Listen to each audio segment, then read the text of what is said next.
कितने बच्चे हैं मेरे स्कूल में? 20,000 बच्चों में 600 यतीम, 700 ऐसे बच्चे जिनके वालिद ने वालदा को छोड़ दिया, तो 700 बच्चे ऐसे कि उनके माँ या बाप को सीरियस इलनेस है या कैंसर के शिकार हैं या किडनीज खराब है। रमजान के महीने में एक नई चीज मेरे सामने आई, उस पर भी काम कर रहा हूं।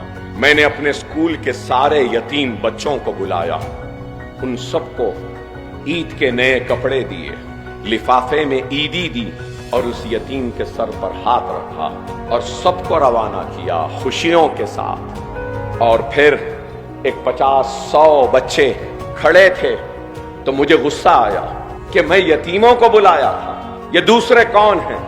और गुस्से में गया और चीख कर कहा, यतीमों को बुलाया था, अगर इसमें कोई यतीम है जिसका बाप मर गया है तो हाथ उठाए।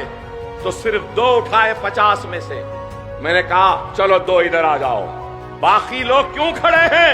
मैंने तो नहीं बुलाया था ना।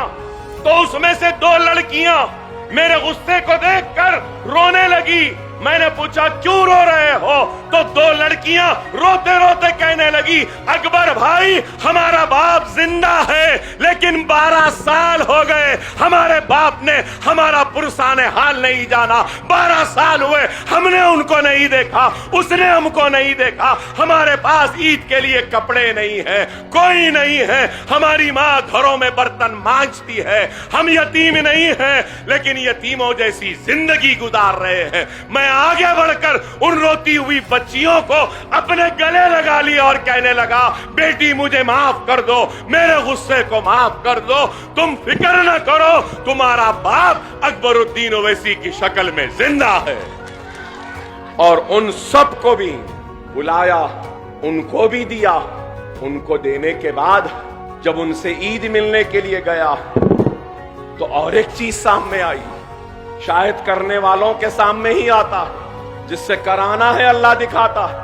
फिर एक 4-5 बच्चियां आई और उन्होंने कहा, हम वो बदनसीब हैं जिनके माँ का इंतकाल हो गए।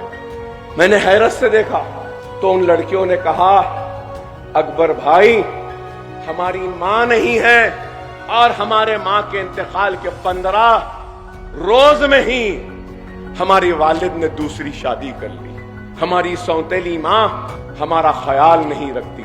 2 महीने चिचा के पास, 3 महीने नानी के पास, फिर 2 महीने मामू के पास, तो फिर 4 महीने खाला के पास। यूं ही जिंदगी गुजर जाती है। आपकी मेहरबानी कि हमको फ्री तालीम मिल रही है, लेकिन अकबर भाई हम घर के नौकरों से बदतर जिंदगी गुजार रहे हैं। सारा घर का काम करवाते हैं, पोछा मारने लगाते हैं, झाड़ू मारने लगाते हैं, हर लम्हे पर हमको हमारी माँ याद आती है। तो मैंने उसी वक्त उन बच्चियों के सर पर हाथ रखकर यह फैसला किया कि ऐसे बच्चियां और ऐसे बच्चे जितने हैं जिनकी माँ का इंतकाल हुआ है और उनका बाप शादी कर लिया, ये बच्चे घरों में काम कर रहे हैं, इनके रहने का खाने का इंतजाम मैं करूंगा और एक इमारत बना रहा हूं जहां ऐसे बच्चों की परवरिश हो।